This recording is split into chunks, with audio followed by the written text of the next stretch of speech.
عادل اور جادوئی کتاب۔ ایک چھوٹے سے گاؤں میں ایک لڑکا رہتا تھا جس کا نام عادل تھا۔ عادل کو پڑھنے کا بہت شوق تھا، لیکن اس کے پاس کتابیں خریدنے کے لیے پیسے نہیں تھے۔ گاؤں کے کونے میں ایک پرانی لائبریری تھی، لیکن لوگ کہتے تھے کہ وہ بند ہے اور وہاں جادو ہوتا ہے۔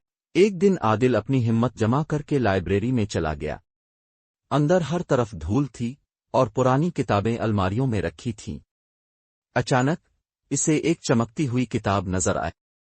یہ کتاب دوسری کتابوں سے مختلف تھی۔ عادل نے کتاب کھولی تو ایک روشنی نکلی اور ایک بوڑھا جادوئی آدمی نمودار ہوا۔ میں جادوئی کتاب کا محافظ ہوں۔ یہ کتاب تمہیں علم اور طاقت دے سکتی ہے، لیکن شرط یہ ہے کہ تم اسے دوسروں کی مدد کے لیے استعمال کرو گے۔ عادل نے کہا، میں وعدہ کرتا ہوں کہ میں اس کتاب کا صحیح استعمال کروں گا۔ کتاب کے صفحات پر مختلف چیزوں کی تصویریں تھیں۔ جب عادل نے ایک تصویر پر انگلی رکھی تو وہ چیز حقیقت میں سامنے آ گئی۔ ایک دن گاؤں میں پانی کی کمی ہو گئی۔ لوگ پریشان ہو گئے۔ عادل نے جادوئی کتاب کھولی اور ایک جھیل کی تصویر نکالی۔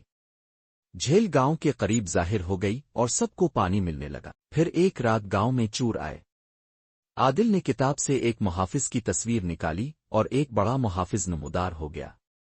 چور ڈر کر بھاگ گئے۔ عادل ہر روز کتاب کا استعمال صرف اچھے کاموں کے لیے کرتا رہا۔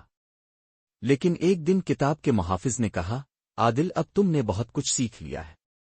یہ جادوئی کتاب اب کسی اور ضرورت مند کے پاس جائے گی۔ کتاب غائب ہو گئی، لیکن عادل نے اپنی سمجھداری اور ہمت سے گاؤں کی خدمت جاری رکھی۔ وہ جان گیا تھا کہ اصل طاقت جادو میں نہیں بلکہ علم اور نیک نیتی میں ہے۔